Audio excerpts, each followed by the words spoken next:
Om. Namaste, welcome everyone to Satsang today. Good. I did not realize so many people still are here coping with the sun. But very good. Happy to see you and welcome. Welcome today. Okay, come. Yes, that's good. Okay. Thank you so much, Guruji. Yeah. Thank you so much, all Sangha, all Monte Sahaja. And I love you. And one thing that still gets me, and Sorry, one thing that still what? that gets me, Gets you, okay. When I still, when fear comes, and fear still is one thing that I feel vulnerable, and I can surrender, and I can, connect, and not feel separate. But there is this feeling that is anger. Sorry, there's this feeling that what? Anger. Anger is really strong. Really Anger strong. against what? Anger is about what? Nothing. Reaction to things that unplease me, and so things that displease you, you get angry, you feel angry. Yeah, and sometimes it's really strong. I even forget all the points that you point us to.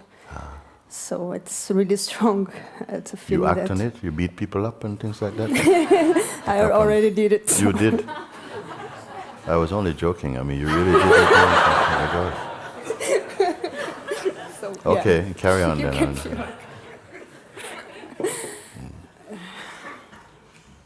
And I feel that it's one thing that I need to melt, to burn. That really disconnects me from all this. Actually, there are many therapies in the world to help us to overcome our bad behavior and obsessions and things like that. Such as you mentioned, fear and anger and big business to help people to overcome. I don't know how successful they are. They may be quite successful. And they're also, of course, an expression inside the great consciousness. You see? I'm going to attempt to show you an easier way and a much more comprehensive way, a way that is easier and lasting and effective. First thing, that we speak about anger, we recognize fear. Everyone, we are good at that. This is fear, this is anger. But no one seemed to include in that the one who is angry, and the one who is afraid. Because even I ask you, what is the anger about also? And sometimes we can't really find the place exactly for it. What is the fear of? Even some people, they say, well, okay, maybe I'm afraid of dying, or I'm afraid of, losing something very important and so on. So we all understand that. No? But rarely does someone ask, like, for whom really is the fear? Because everyone, it's the reflex that everyone accepts, well, it's for me, of course, But when I say, you say it's for you, and then normally people leave that and say, okay, well, that's the fact enough. At least you're owning up to it. It's my fear, okay. But I continue and I persist. When you say you, can you turn your attention inside and see if you can really pinpoint what exactly you're calling you? Now, this is a very unusual thing, because it is not accepting the assumption, or I call it an assumption, of your identity. It's this me, it happens to me and it's enough. Let's start from me, fix the thing for me. And I say, could we take a look at what you mean when you say, for who is this you? For many people who would hear this for the first time, they may feel confused. They say, why are you asking? It's obvious, it is for me. So we have to get past this, and I'm going to show you how. Because when you say it is for me, it shows that you accept the sense of your I as a fact, that it is a person. Because anger and fear, especially if it is more of habitual fear, if it comes up quite often and it seems like it's around certain kind of things will trigger you, so it's becoming more convinced that it's something personal to you. So if you bear with me, if we can get through this, the rest becomes very easy. To question this sense of I. Who is really afraid? And let's start like this. I would say fear, largely, anger is learned also. Fear is learned. And one time, I give a quick story. I was invited to one house I very rarely go to people's house for meals, but this was a friend of mine in London. She invited me, please come, we want to cook special meal for you. And she caught me on that one. So I went there. When I arrived at the door, she has 2 young children in their house, and she arrived at the door, I pressed the bell, ding dong, and I waited for a few seconds. Somebody came to the door, one of the children came, the daughter, she was like maybe about 8, 9 years old. She opened the door and she screamed. She opened the door and and closed the door. So I'm saying, whoa. I started to check my face, what I'm looking, all fine. Then the son came. He was a bit older. He was about 12. He opened the door and closed the door. No, this is very true what I'm telling you. I'm saying, what is going on in this house? Then she came, the mother, Carol, she was a singer, and she opened the door and she went, and closed the door. So listen, you don't believe me, this is the truth. She closed the door, and I am here by invitation. I mean, I'm there, I'm standing. And then they opened the door and they had a cat, a 3-legged cat. I know this sounds like a movie, but it is the truth. They had a 3-legged cat they called Spirit. I hear them calling, Spirit, Spirit. First I heard, before they opened the door, they're calling, Spirit, Spirit. I thought, what kind of house? What kind of house is this place? Spirit, Spirit. Then they opened the door, and this cat, what happened was there was a spider coming down the door, and I did not see the spider. I'm standing there, And they had seen the spider. And then when they opened the door, then they say, Spirit, Spirit. And the Spirit took the spider, just like this. And then she looked at me, she goes, Mooji, come in. Like this, huh? So this is true thing. I hope one day she wants to come here, that she will tell the story herself. Now, my point was that when I say it is learned, some of it also, is that the daughter come, and the children must have learned from her. Oh, spiders. Whoa. So they each learned, no? So it was not necessarily a fear that, of course there are some fears. They say some natural fear is a fear, even in infants, in babies even.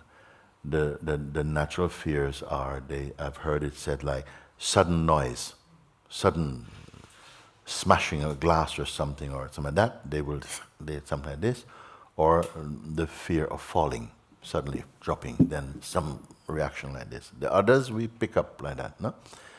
I'm going to move on from this, no? We talk about this fear that you experience and so on also. Now the I also that is suffering from the fear, which we take to be our fundamental nature also.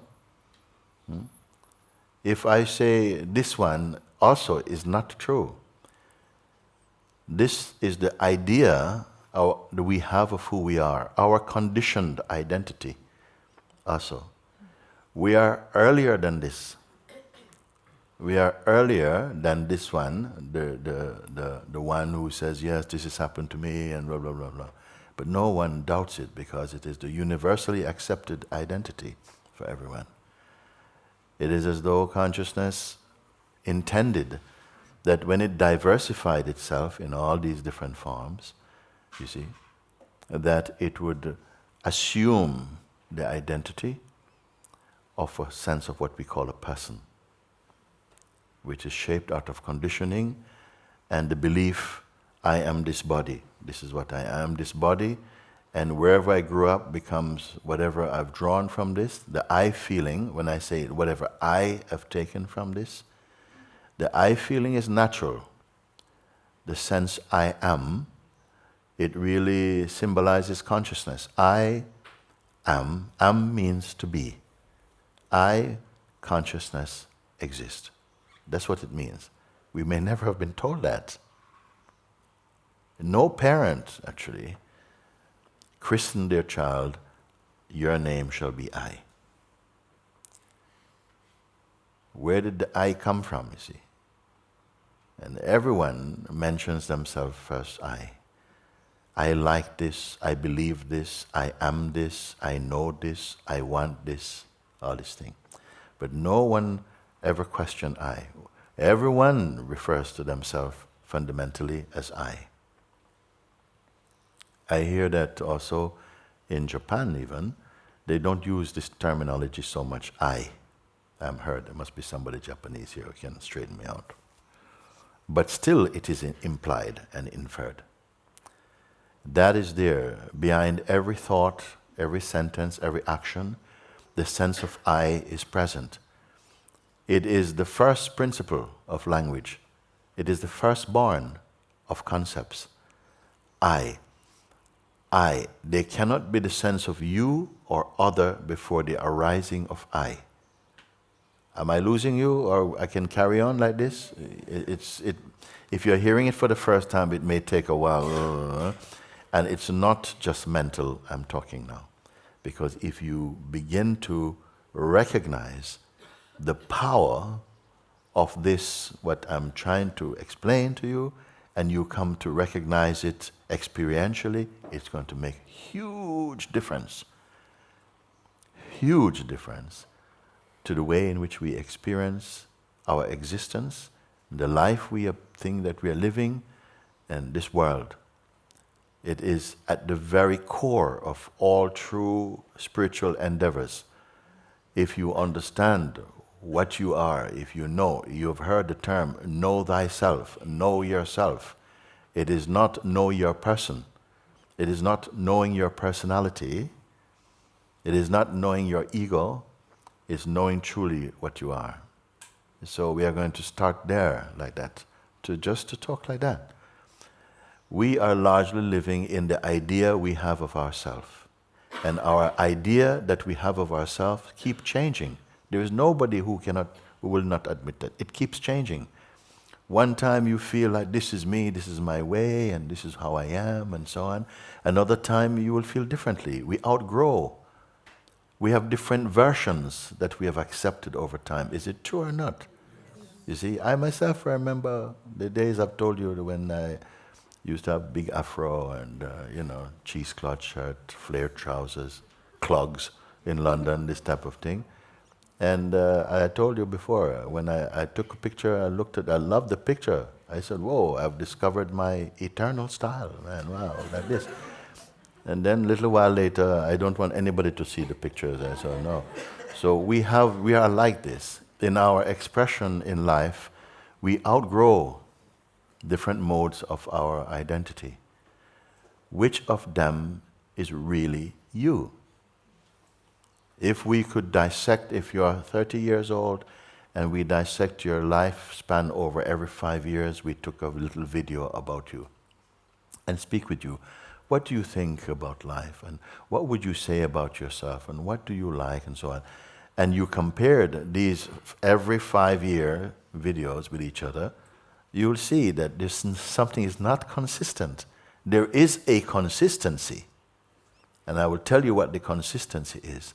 The consistency is that vibration, that feeling. I am. That is always there. But on top of it, the mind has overlaid different ideas about this I am. Even to say, I am John. I am is not John. I am is consciousness. We don't see like this. You say, I am John. Okay, I'm John. And you are Jeff. Okay, I'm Jeff. If you call Jeff John, John is not going to like it. So it's all these things makes up the fabric of human and culture and so on. I am not going against culture. I'm just showing you that in order to get the most out of this existence, the primary goal for intelligent beings is to wake up to the truth of what they actually are. And this, I'm not saying anything new. It might be new to your listening, but this is ancient knowledge. There have always been human beings on this planet who had a deep recognition, understanding, and discovery of their true nature. It is not just for a few, because what we discover, what is discovered, is so fundamental that it is the same for everyone. Underneath our superficial identities is something which is always stable. Spirituality means to discover that. Whether you want to call it the God Self, or pure consciousness, or any other name, then the names, well, they will change. But the essence is the same one. So you see, it seems maybe I've diverted, but no, I've actually gone into the heart of it. You can then swap, whether it's anger, whether it's fear, whether it's jealousy, whether it's the fear of abandonment or of rejection, you can substitute anyone. The principle is the same. These are suffered by something, and I would call it the entity that is in your mind. The entity called the I. I want to say something more about it, if you can bear for a second. The sense I that I refer to as the firstborn principle, the sense I, it is very versatile, and it's like a shapeshifter, you can call it like that. It's very versatile because the I, God says I. We say God says I am. In fact, I am, it says, is one of the names of God. God says I am. The devil also say I am. The ego say I am. We say I am. Every sentient being feels the feeling of their own existence first. You feel your own existence first. And that existence arises or is indicated by the sense I am. I means I, consciousness, exists. That's the first and fundamental principle for all cognitive functioning, is the feeling I. Okay? I hope now today somehow we can go through this in such a way that it becomes an experiential understanding. Experiential understanding again. Okay? So if I were to say to you, there are different ways we can approach. If it was put to you today, now, that it is possible to come and have a recognition of what you truly are, how many people would be open for this? Really? You would really want to just... And I'm promising you, nothing scary. It's nothing scary. Okay? Our ego is the most scary thing. The ego, meaning we're living in all these ideas, we're trying to keep up being somebody and so on. That is the most scary thing. To find out the truth of yourself is the most beautiful thing. The most beautiful.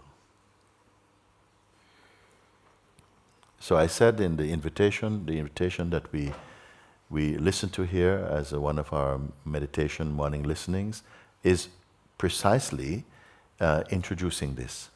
And many beings now, they come and they listen to that. Maybe you sit down for a moment now, and then I'll bring you back up if you need to. It starts out like this, that somebody comes and they approach and say, please Mooji, I hear that you can help me to discover this truth of myself, which I have a sense that there is something, And my life, in the way that I am experiencing it, it's not working. It's like I can't control. My mind is too strong. I'm having so much difficulties, and I just cannot get to harmony in my life. Please, can you help me? So I said, let's take a look.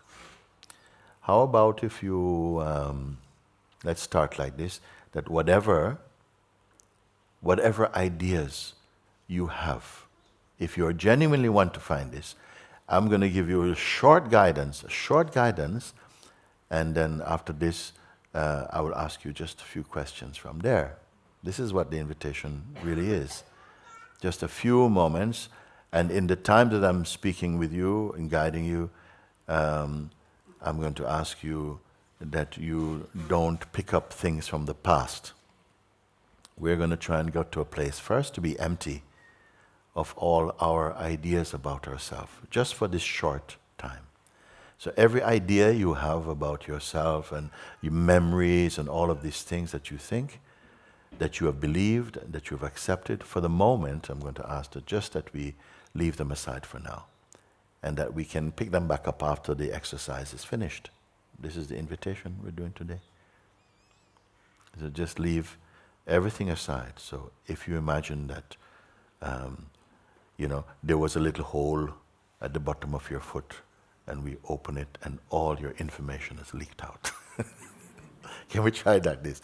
Suppose there was a hole there open, and all that you have believed, all you have collected, everything is just, it's just like water. Ooh, out, everything. Everything, including the idea you have of who you are for now. Just for the duration of our little exercise. Like everything is empty. Everything. Even the ideas about the future and your sweetest memories, your favorite concepts, everything you can allow. Will you go along with this for a moment? It's not. I'm not going to throw a magic powder over your face or something like that. It's just, you'll be very, very present all the time.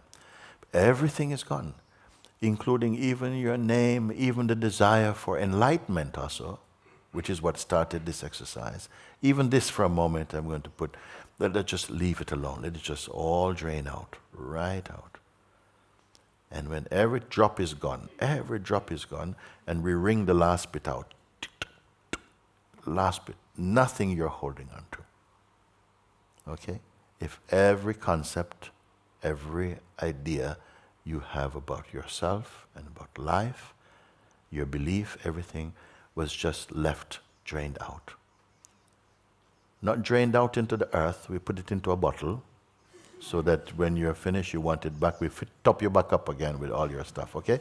So just like this, so empty. Empty. Okay? And let's say that you have really cooperated with this, and everything that you could think of, including your feeling of I, everything is gone from this body. There remains something here that cannot be gone. It's true or not? Everything that you have collected, everything that you have learned, consciously or unconsciously, voluntarily or involuntarily, everything is out of your system for the moment. Now, are you not still here? I'm going to ask you to respond to that. Are you not still? Something is here, no? Something is here. But your personality has also gone. Personality, whatever that means, it's also it's gone. Everything's gone out. Your memory, everything, your associations, your past relationship, present relationship, your relationship, everything is out. Empty. There is now something that cannot be taken out. Everything you can agree, everything can go. But now something is here, it cannot be taken out.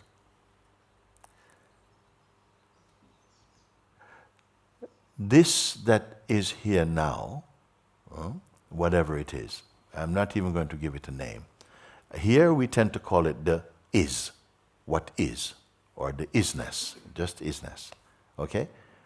Because it's been given other names and people say, oh, that's religious. And okay, let's just call it what is. I don't think anybody will be offended by that.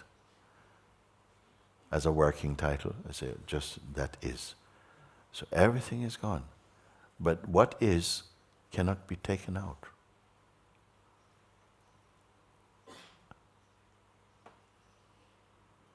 And I ask you, are you not here? Yeah. Minus your story, minus all the things, everything is left. Something is here. Something is here. I can call it pure awareness. Okay, let's leave it as the nameless one is here, whatever is here.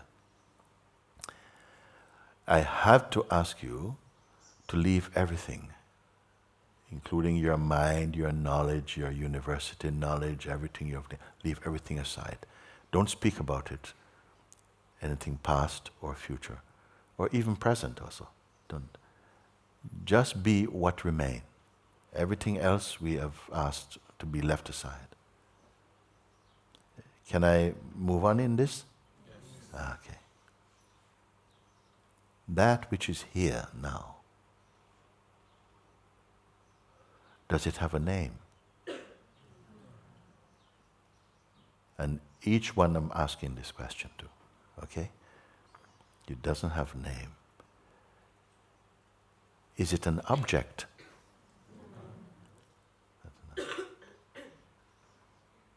So, does it have any shape or size? No. Make sure you're not answering from some old idea you have.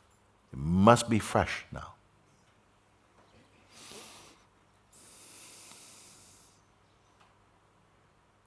That which is here, can it be called light or darkness? No. Is it personal?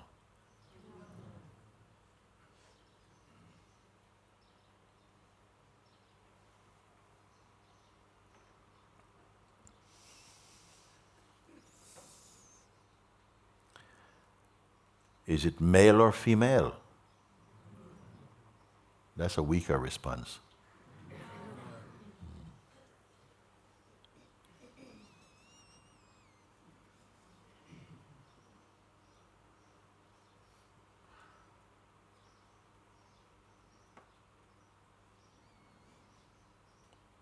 Is it your belief?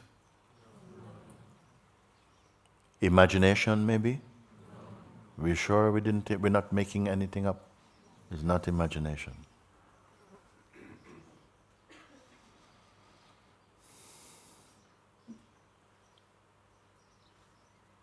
Is it memory?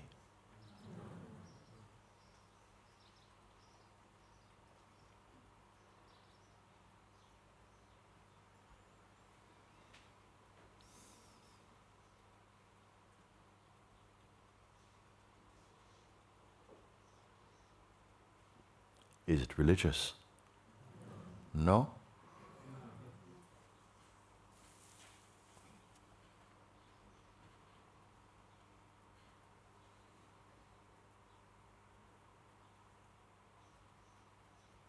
Is it philosophical?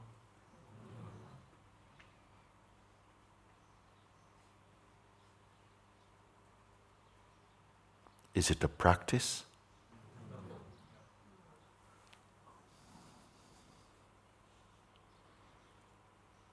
Is it intellectual? No.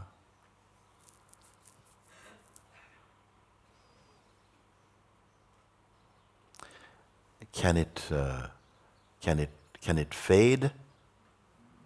You understand what I mean by fading? Like say, it feels whatever it is now, but later on it feels weaker. Could it be like this? No, it cannot be like that.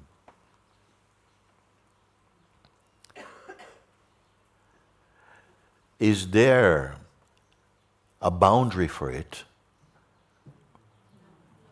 So beyond the boundary, it does not exist. Really, you are sure about this? Yeah, cha.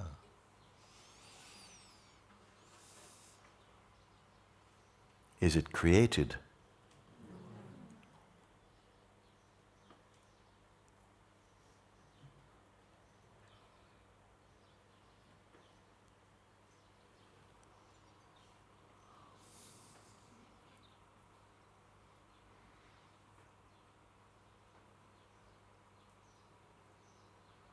Is it more strong in one direction and less strong in another direction?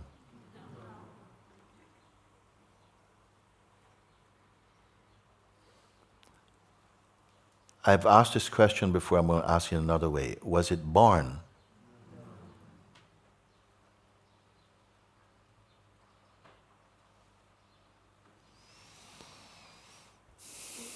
Can it be destroyed or can it die? Are you sure within yourself? Okay, for now I'm going to ask one more question from you.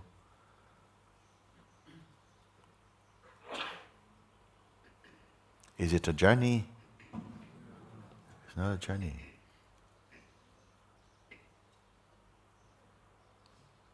How close is it to you? How much distance? Very, very close, intimate, far away? Where is it? It's here. Is here, meaning where? Where exactly?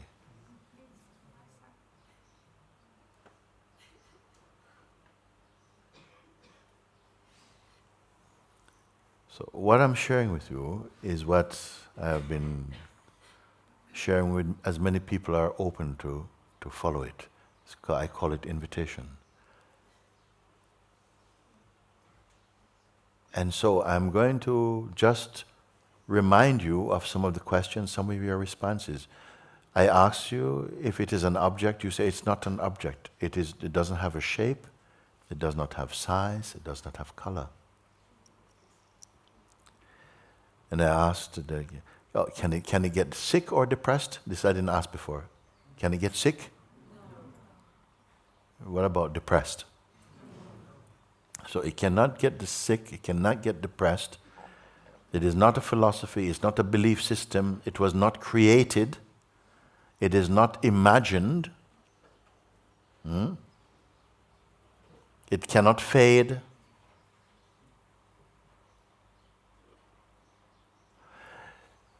There's nowhere where it is not. There's no boundary for it beyond which it is not. There's nothing there.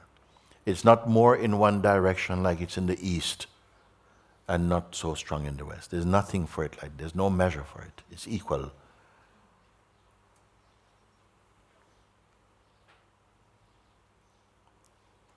It was not born, it is not created, it cannot be destroyed, it cannot die.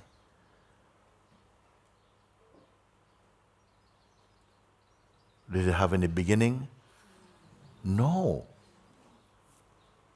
It cannot die, no ending for it. And then lastly I ask you how long it will take you to get there. What distance is it? And you say, there is no distance. So if it's no distance and all these things, and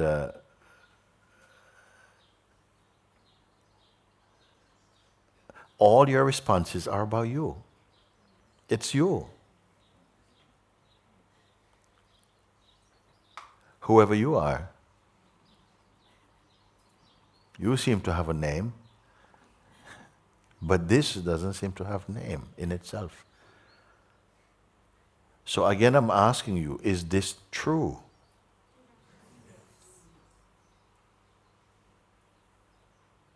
Now, would it not be strange? Would it not be a strange thing? Because normally if you're going to do an exam or if you're going to an interview, you have to learn as much about something as you can, so that when you're asked about it, you can answer about it. But here is a bit different. I've taken everything away from you. What a crazy thing. I say, I don't need your knowledge, don't need your mind, don't need your past, I don't need to know what university you could have 100,000 certificate, doesn't matter, leave. Empty, empty, empty, empty. In order to ask you some questions, which even the scientists are having trouble to even, they don't even ask these questions even. Because even for scientists, they assume that they are themselves as a person. Is it not strange that to ask you to leave everything you know? So there's no pride, there's no collection, empty, empty, empty. Then I'm asking you questions which are of a universal nature, isn't it? And I didn't see someone going, let me see, not like this, coming straight, like, whoa. Like you are answering like you know, not what you think. Is my assessment wrong? How is it possible that you are responding from a place of emptiness with such conviction and such certitude?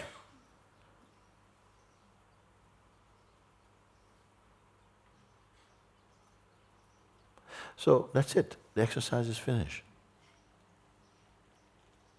How are you in this moment? If indeed your answers, if you stand by your responses, if you don't say, yeah, sorry, Mooji, that was then, and this and that. How are you?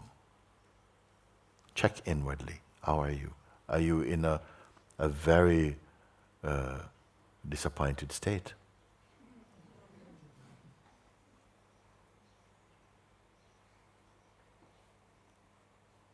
Is this a terrible discovery?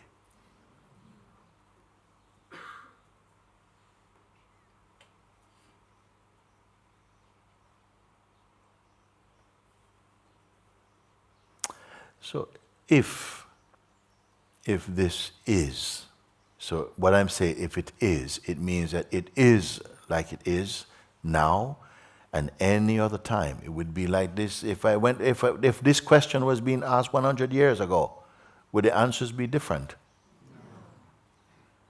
You know that there's some people who are going to say you're a bunch of crazy people.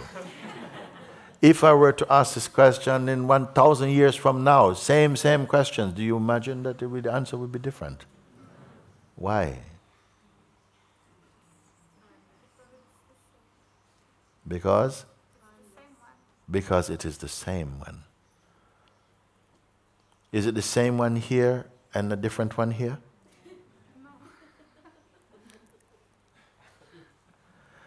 So there's variation in the expression, but there's a unity in the essence. Can we say like that? Yes. And wonderful that the variety is there. Because not even, if I take one flower from here, even on one flower, each petal is unique. Whatever creates this thing did not put it in a machine. Chuk, chuk, chuk, chuk, chuk. Everything is unique. And yet the essence is one. Now, I don't know if flowers and horses and cats do this kind of self-introspection. I don't know. Maybe they do. Maybe I don't know. If I would not know.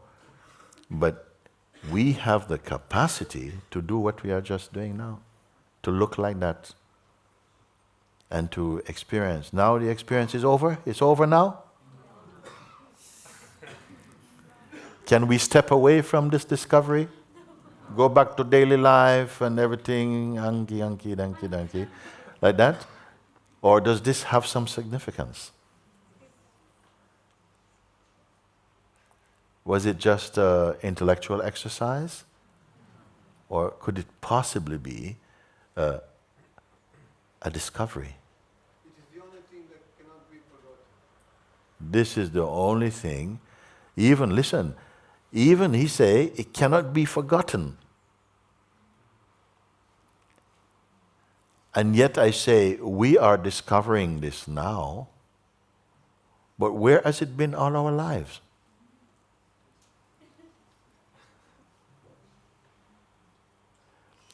So it appears we forget. But we are who forget?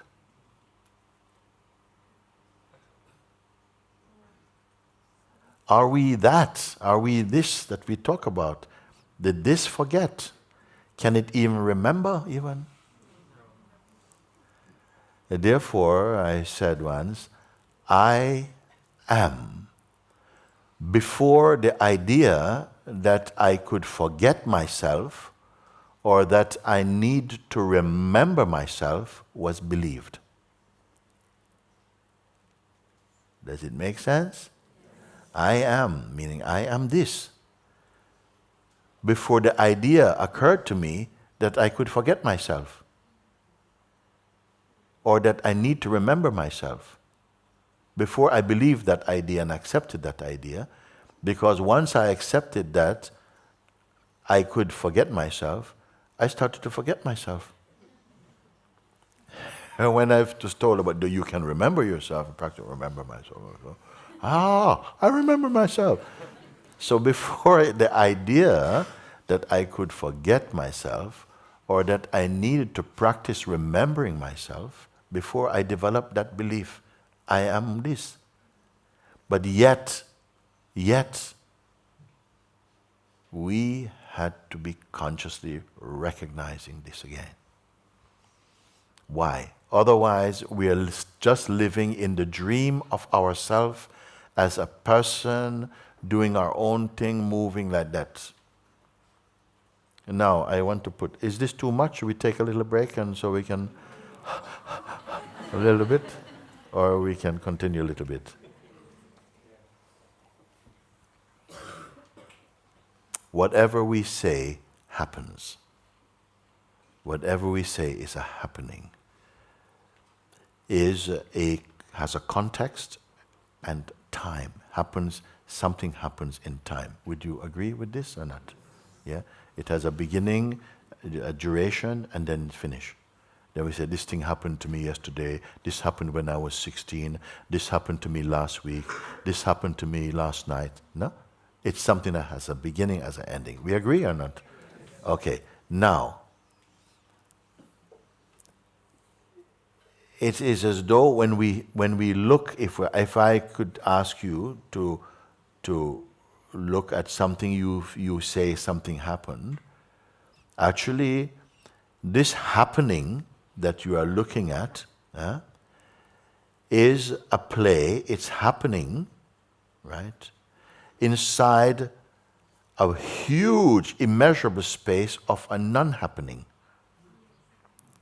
The happening is arising and is being perceived in this amazing space of a non-happening. Can you see this at all? Then the happening is finished, but the non-happening, nothing happened to the non-happening.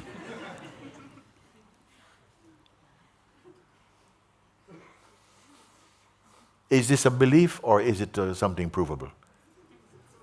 So many apparent happenings have come, happen. If it was not for the faculty of memory, they would not even be remembered that they happened. Everything from this context is like a cloud passing. Everything. It happens and and it's gone. And another thing comes.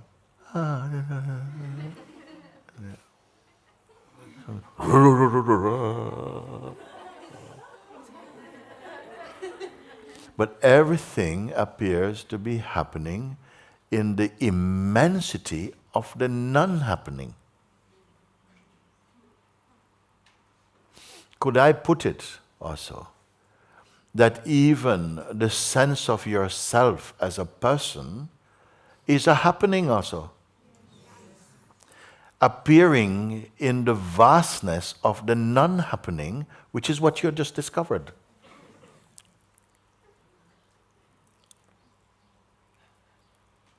And memory seems to string these little beads together, you know? to make it seem like some continuity. Your larger experience is of the non-happening.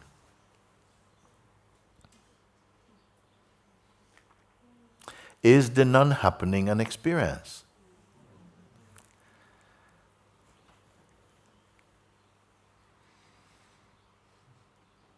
Are you recognizing the profundity of this discovery, you see? We put a lot of attention about the happenings, but the happenings are finished.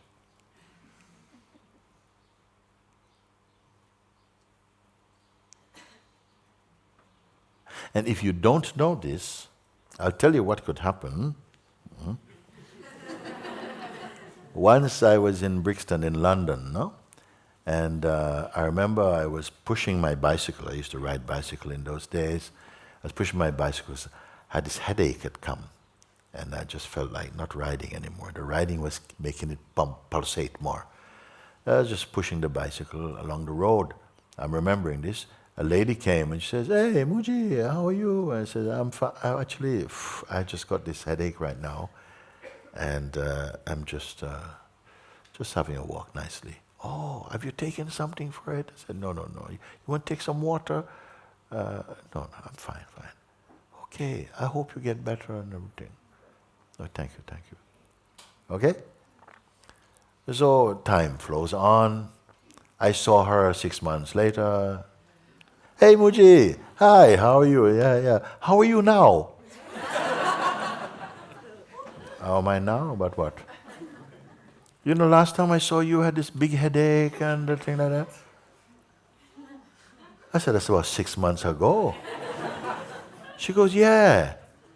I said, "Yeah, I know, I didn't have that headache finished that day, actually." What am I saying here is that the way mind works is like this. Something is finished, but it holds an impression of this because it registers it as being important or significant. And it has no way of putting it in the right context of time.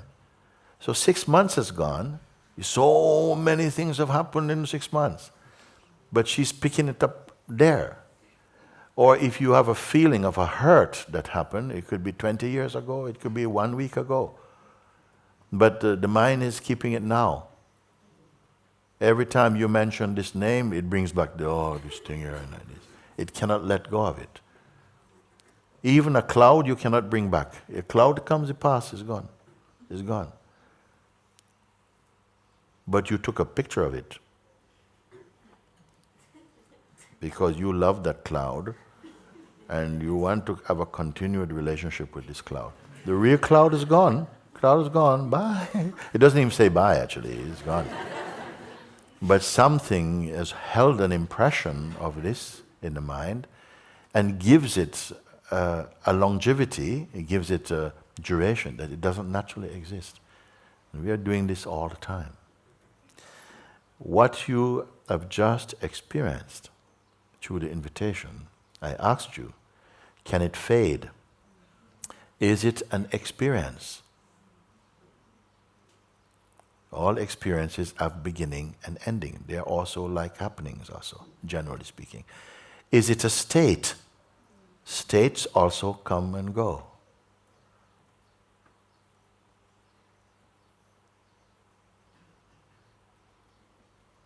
That which has discovered this, okay, is this outside of it? Is the discoverer or the discovering a happening? Is discovering the non-happening? The discovery is a happening or is it a non-happening? Well, I'll leave you with that one a little bit.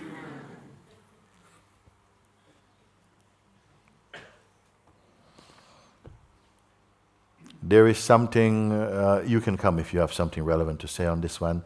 There's something about this, no? That it is so huge an understanding that all our little problems and stuff completely, what is happening to them when watched from the place of your discovery now. Yes, please. Yeah. they're dissolving, they're disappearing as they're seen. And thus, the significance is assigned from the I am. It's assigned. And Could you say that again? The the what? any significance of any happening that registers a happening as something real, it, as watched from the place of discovery, it can't last.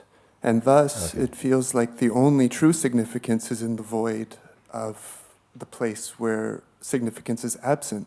That's the only significance, is to keep dissolving there, like Ramakrishna's salt dog. Is that which we are the common ground of discovery? Is that waiting for dissolutions of anything? This is significant. This is significant. Now, I want to continue a little bit now, because we still have a dynamic existence. No? We are still aware of a dynamic existence. We are so sitting here all together talking and so on. In this, which is a kind of happening, in the immensity of the non-happening. We are together like Yes, that? yes. And we cannot just simply dismiss and say, all this doesn't exist, all illusion, it has no purpose. You see? Because would that be what would be spoken from the place of the seeing? Does it say, nah, it's all rubbish? But it is the cause of all of this also. Yeah. It causes all this diverse functioning and play also. And it takes care of them also. Why to ask you to discover something that is so absolute in a way, and in a sense, our mind has been afraid in a way, while we have the feeling of being the discoverer, not sure if the discovery is going to hurt or not. And the mind somehow, the psychological aspect of the mind, has been trying to show you off, to say, look, you're going to discover, you won't be able to come back, it's going to be bad, and nobody's going to want you, you're never going to get married, nobody wants to marry a Buddha, and all the blah, blah, blah, blah, blah, blah. And to see if it catches, if there's still enough conceptual charge inside the personal identity to distract you from continuing in your deepening in your search. Now you have discovered this thing. Is there anything to be afraid of? Are you different from that which you discovered? No. You see what I was speaking? When we have the sense of the one who is this, in fact, it would be like saying, the happening should be afraid of the non-happening.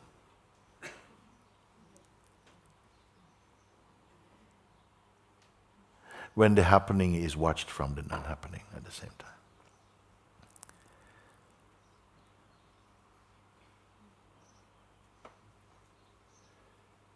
Each morning I find myself in the capsule of I, and each morning I check in to this place. Are you inside the capsule or outside? You said each time you find yourself inside the capsule of I, inside the bubble of I. But are you in the bubble or outside watching the bubble? Outside. But there's also the experience of the sense the of being inside. Yes, yes. And so this is why the sages have said like this. I am inside, yet I'm not inside. I am doing this, but I'm not doing anything at all. Laughing, but not laughing.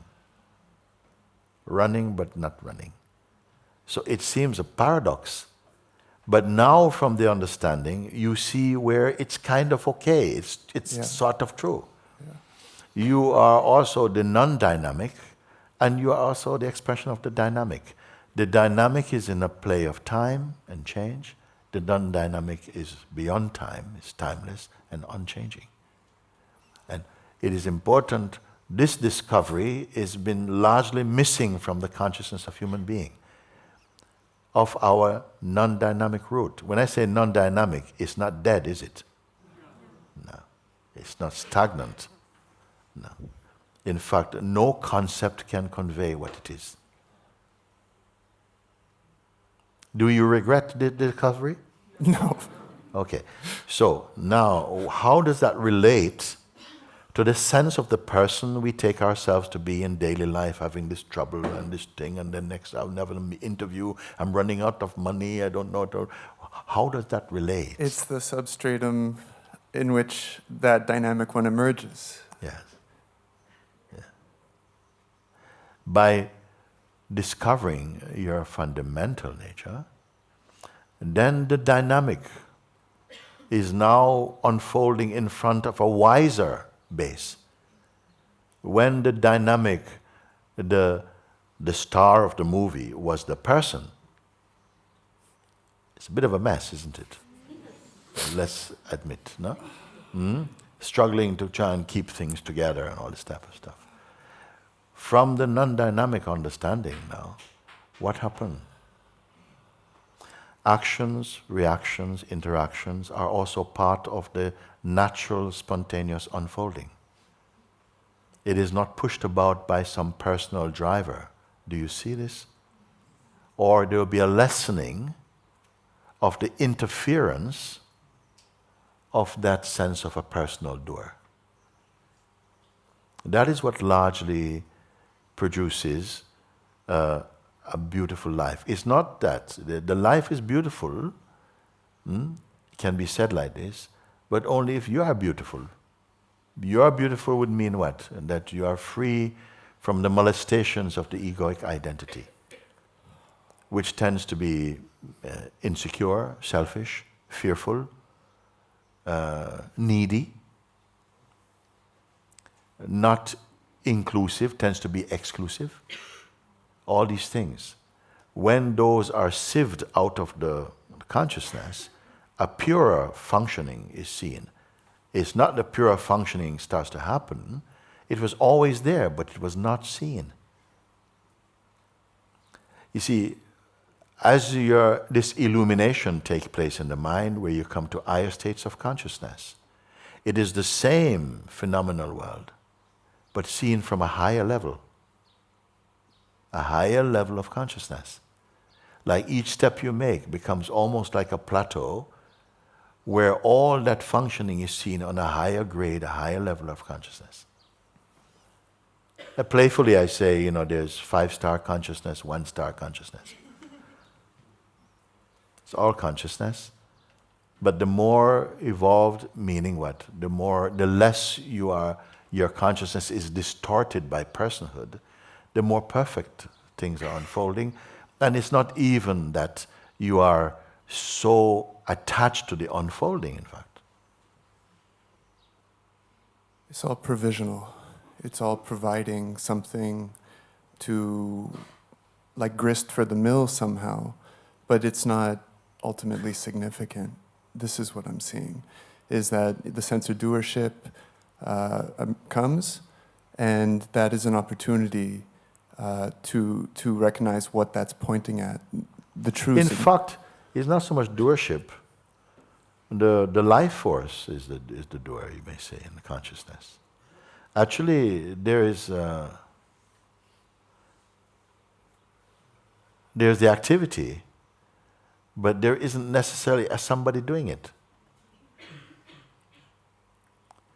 You see, we have been so much always the sense of an ego as a doer of action is something created inside, because when we have a need to be an object, we had to create an entity in order to take responsibility for that expression. It's a very subtle thing. I don't know, does anybody see what I'm saying here, Yes. though? Yes. Yeah? Actually, the actions are happening, but something says, yes, I did it. I don't want to teach this, okay? I want to leave this to your discovering. Because the greater thing has been pointed out, that if you follow, then you will come to know this automatically. You don't have to study. There are many things you don't have to study. You must understand the fundamental principle, and the rest will just come when they need it. We have a different way in the West. We want to study everything.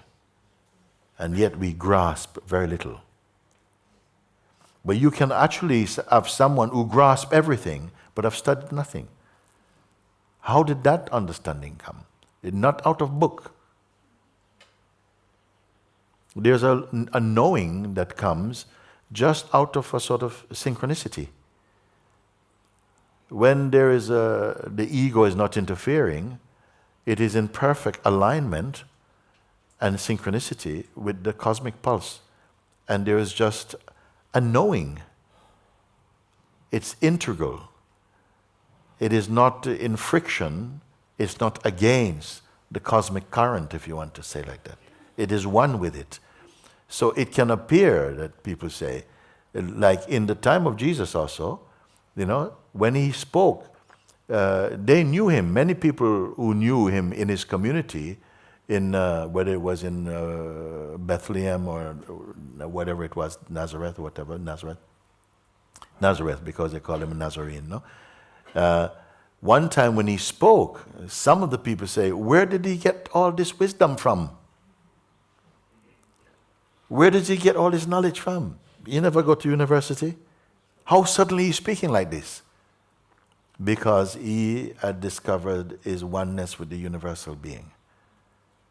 We can put it like that, or he has discovered his harmony with God. And so that knowledge, God never had to learn anything. Did God study something? No, God never learned. That knowledge is inherent in their existence. But we don't believe in that. For many times in our Western culture, all that is hocus pocus, and much of our attitude since the birth of science, in what we call science, although we just discovered that, we didn't create it. With the birth of science and the strengthening of the faith in merely scientific discovery, it seemed there's something turned science against religious thought or spirituality, which it is not naturally against it, in fact. Science is an expression of spirituality also. But in our way of thinking, we think, no, like science was disproving something. It is not. It cannot disprove it at all.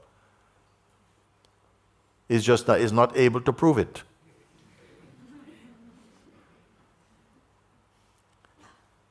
So because of this now we start to feel like these things that we are sharing, this is our human legacy.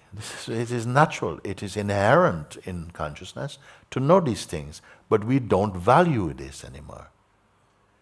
We are valuing mostly material things, which are perishable. We put so much energy, so much attention into what is perishable. And all to please a perishable body. And yet our imperishable nature, we are largely ignorant of. It's like, oh, hocus pocus. We've turned it into some taboo or something. How strange. How can we be happy if you are not aware of your true nature? We are in pursuit of happiness amongst the perishable. But happiness is synonymous with the imperishable.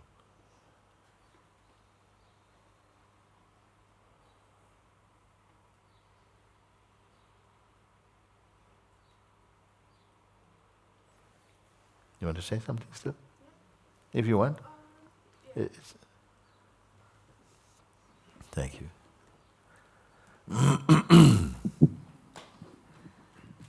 Just that what you have just showed to us is the highest of all choices, and may we never bend down to pick up anything lower than this.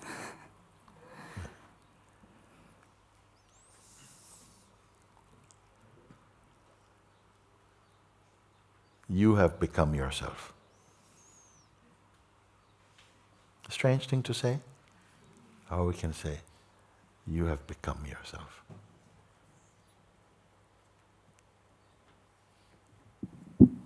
You see, I say that there is really nothing you need to do to be what you are, but there's something that we need to discover in order to stop being what we're not. In reality, there's nothing you have to do to be what you are. But there's something we need to discover in order to stop being what we are not.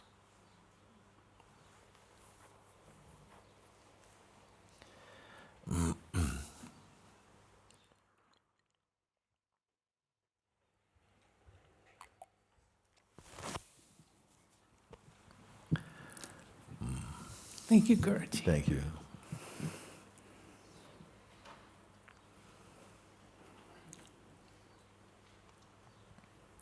There's a story here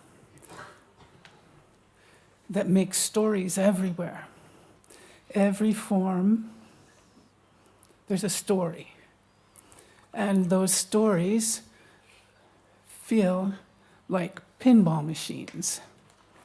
You know, and the ball's going up, and sometimes it's ding, ding, ding, and it feels really good, and then all of a sudden, whack.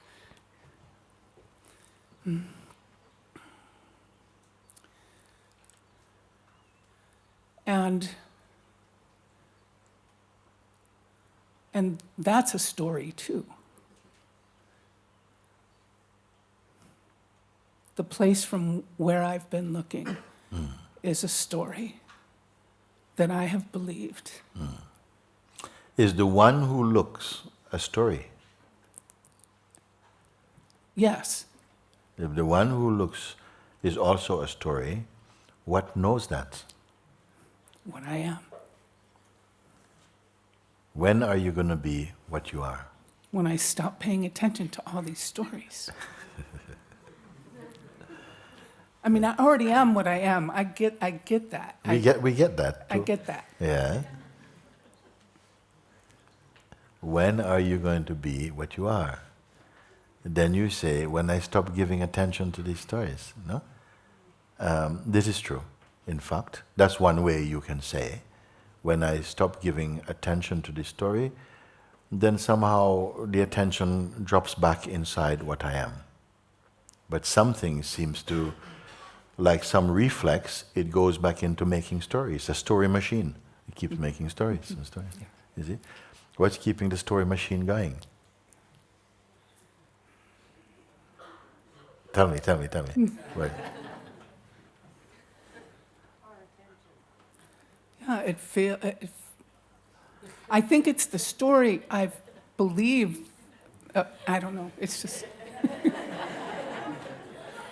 Your answer, I'd imagine, would just be, well, who cares? When it's like, who cares, it's finished. Okay. When it's like, yes, well, actually, because I keep putting oil and then I'm using the wrong kind of oil, and that's the story. Yeah. When you say, to hell with it, I don't care about that now, then it is finished. You don't have to fix it. Leave it, you see? How you can leave it? How can the story survive the invitation also? Why do people come and they listen to invitation? They're listening. They listened yesterday and the day before. Why they listen? Because sometime in just the listening, the mind wants to say, yeah, but you've done it already. No. But in the listening, it's again confirming. Because just like we learn bad habits by repetition, we develop good habits by repetition. And with this repetition also, that will also go. I say, if you are walking barefoot and you step into a thorn, you step on a thorn and it breaks up in the foot, you can't get him out. You may take another thorn to help to take out the first thorn. And when you take out the first thorn, you can throw both thorns away, isn't it? Because you don't need. So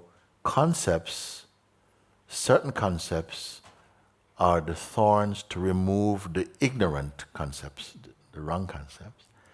When the ignorance is removed, then even the good concepts can go also. Because that which is beyond concepts. It can use concepts, of course. In our dynamic functioning, we have to interact and act and so on. And I want to say this very clearly, Because there are some voices that feel, no, they can dismiss the world. I don't have that attitude. You see? In fact, I feel love. In fact, more love comes, a real love, actually a supportive love, an inspiring love comes from that same place of discovery.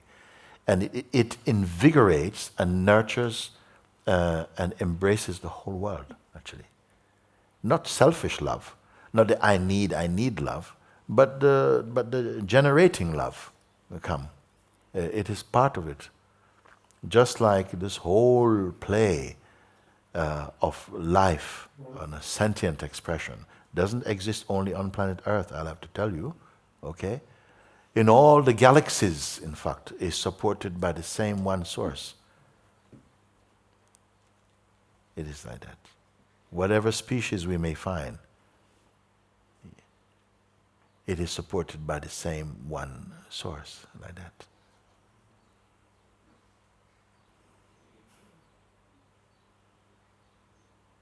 And whether you want to call it pure consciousness, or the God, or reality, it is not offended by whatever name you call it.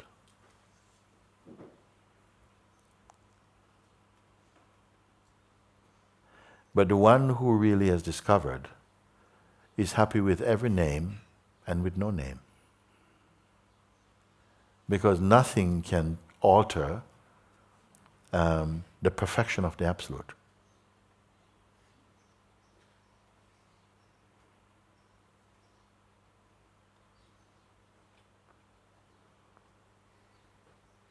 When we are conceiving of ourselves as mainly our characteristics and personality, we have a little power. We are like characters inside a book. Can you imagine the characters inside the book having an idea, listen, you know, I'm not going to appear in the next chapter, okay? Because I don't like the way the story is going. And think that he's having his own voice. I am my own man, I do what I want. So even such a character is the creation of the author from the perspective of personhood. But there's more than personhood inside this body. The capacity is to go to consciousness itself, which has happened now. Now you can see it's as though now it's like something is looking out from the vastness. It doesn't need the anchor of a body. It doesn't need to feel secure because of this body only. Do you follow this? Because if we so far are so rooted in body identity and we are afraid to lose this is a time body. But the timeless is inside him for a time.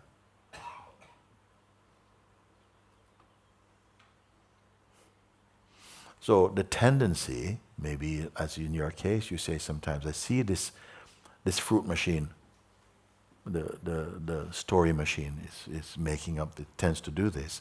But now you became aware, you're not just pulled into the mechanism, something is able to observe that, but the more you observe it with detachment, the more you become to observe the observing itself. Is that too technical? Is that too far to say that? We are used to looking and reporting about the crime scene or the activities, or this is happening, that is happening, that is happening. And we forget the one who is looking. The one who is looking can be contributing to what he is seeing also. Because of his own temperament, to create more or to embellish or to criticize, contributes to the quality of the experiencing. Okay? So that one who is in the position of a witness, if the witness has some characteristics itself, it's also part of the crime scene. His report is not pure. It's contaminated with personal projections. What sees this in what does that seeing arise? Then a deeper seeing must be acknowledged that is more pure because it is impersonal. When we come to the impersonal witness, that is the true I. The ego can also be related as I initially, but that I is becoming more and more refined. The I becomes the I of the observer. Of ego is not ego. Maybe still a little bit of ego in him, but he's observing ego. But even this one who is observing the ego also is observable at a deeper place.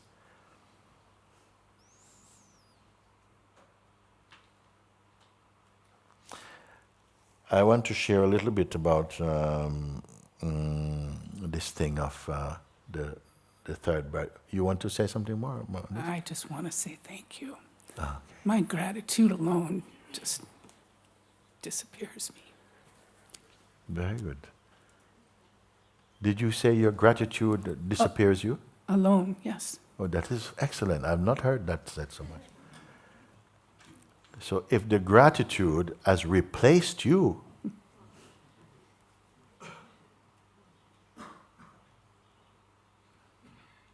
I've not heard that expressed before. And that is very spacious.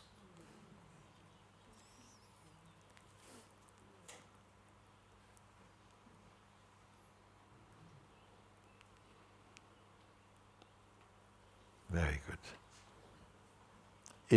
Could it be that I was talking with Krishna this morning and she observed, it would be like asking the false to verify the true, rather than it is the true that recognize the false. They're asking the false to become the true. No, the true just has to remain true. Recognize the false as false. It doesn't contribute anything to the truth.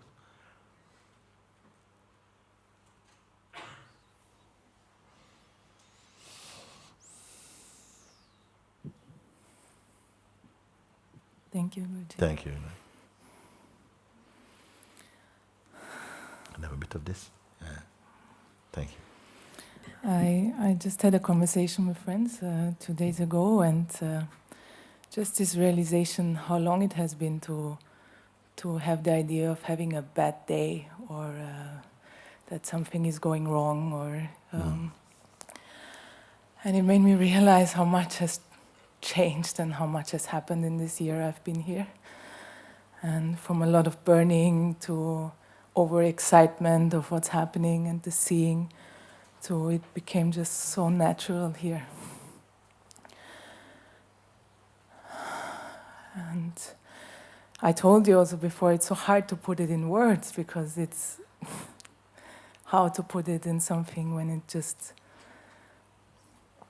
it's just not separate or definable anymore. Yeah. You're right. It would be like trying it's like going to the ocean and trying to,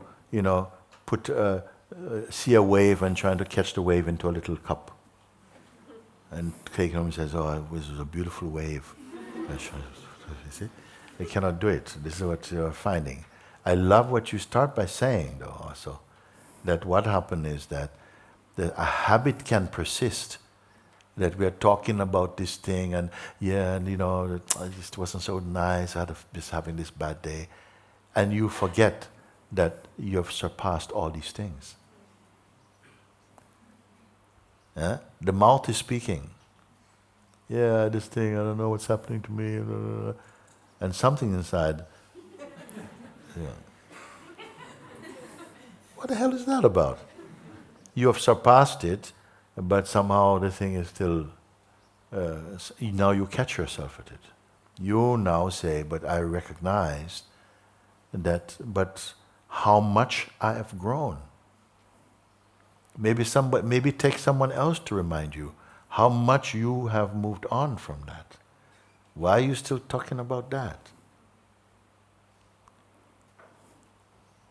You see.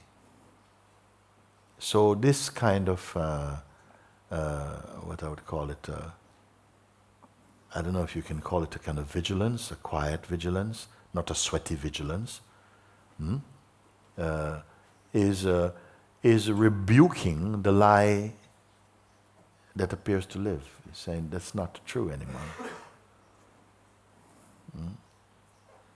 Because what really has happened cannot really be described. And the mind still wants to have something to say. But actually, what I have understood, it cannot be conveyed with words anymore. But something still likes to talk. So it has to go backwards. Because in reality, what is so profound that if I try to speak about it, I can't actually say what that is. You can only be that. You cannot say what it is. Saying what it is, who wants to say what it is? Suppose you couldn't speak anymore.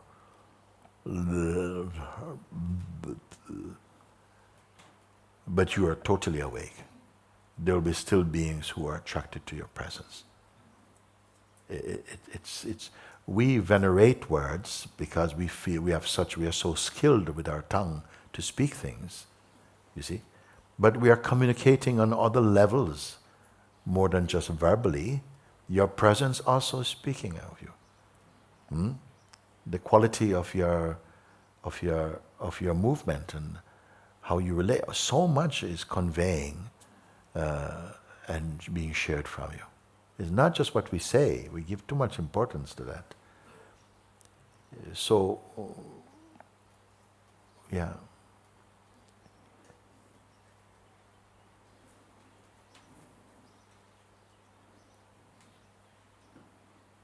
And then still I would like to share something with you.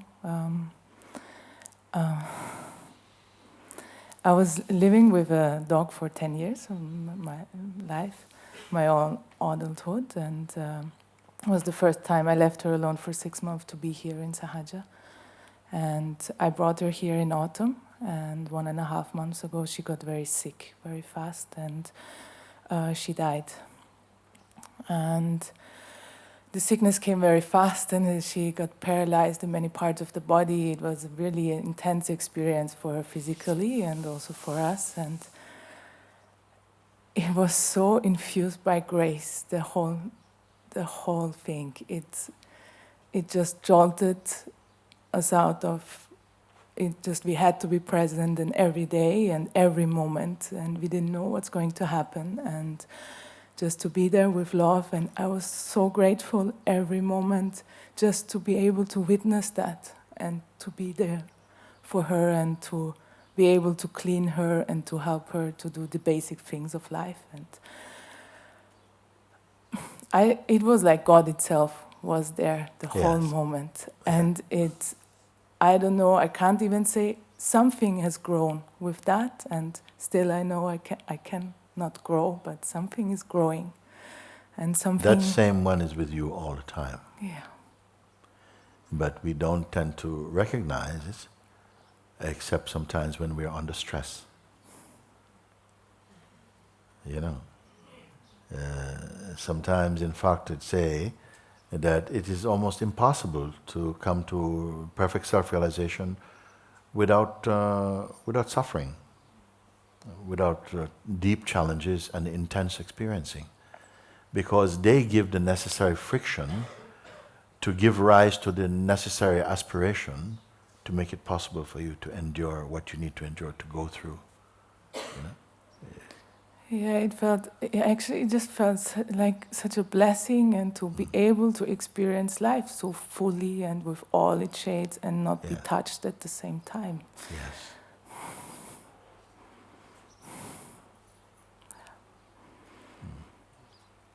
I'm just so grateful, Guruji, to Yes. also that I cannot put in words. Yes. Yes. So much of what we sometimes fear in the actuality of the unfolding, you are going to experience very differently.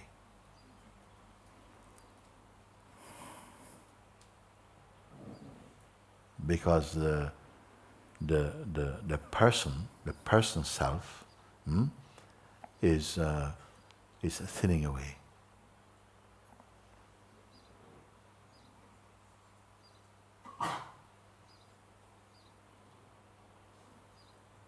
And yet, as you express, the compassion is very present. Love is very present, see? How can all of this sit together in the same pot? This marvelous kind of detachment. Sometimes we feel, oh, we should be feeling something much more strongly, even. And it is felt, no, actually, it's beautiful.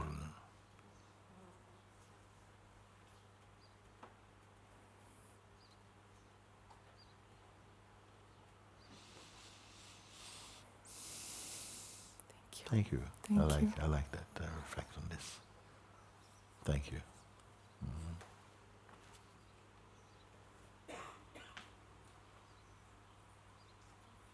Thank you. Thank you,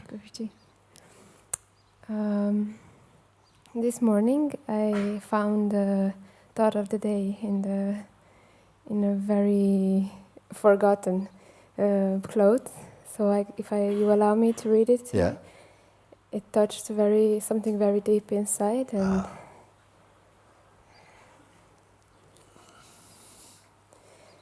we search for God, but He is behind the very seeker, the seeking and the sought. The single being awaiting recognition, but not waiting. Who will catch this clue?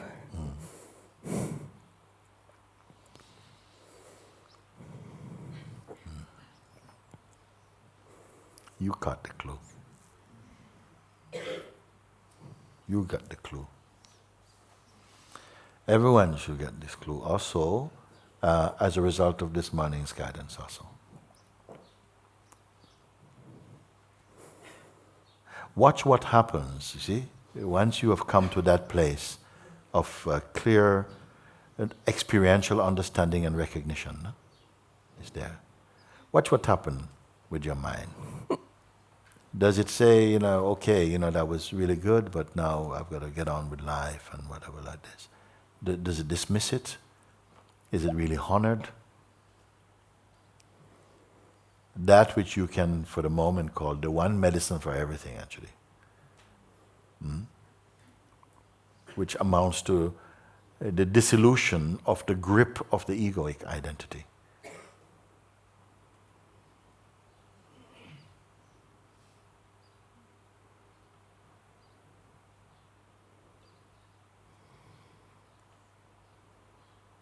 Are you still wearing your mind?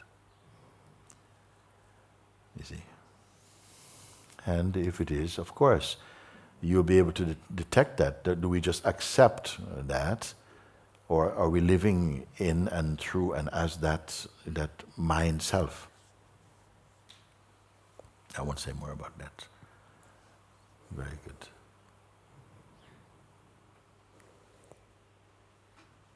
There's no really words to say more, as you said as well. There's indeed no more words to speak, Yes. but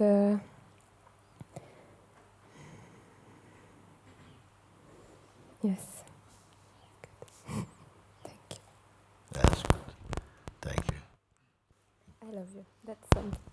That's something important, that I love you and thank you, and you're with me in every second and every breath and every step. Thank you.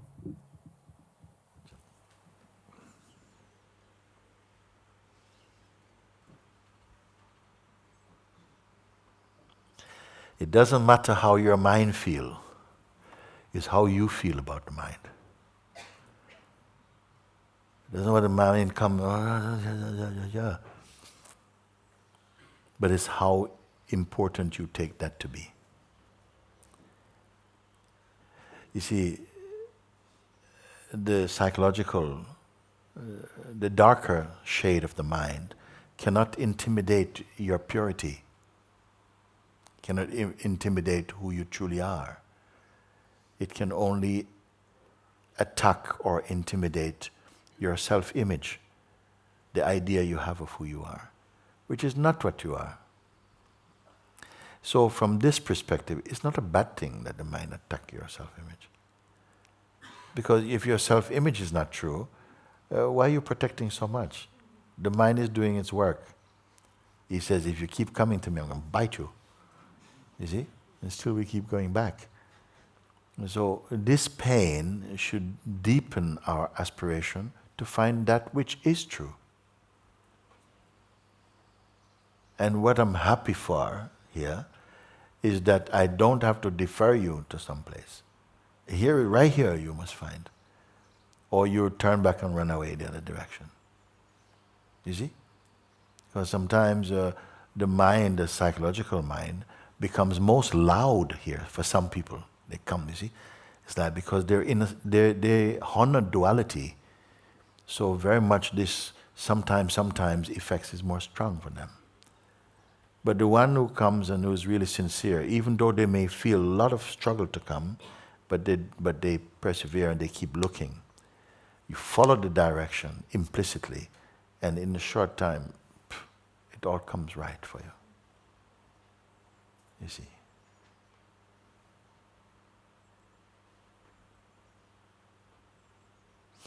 Thank you.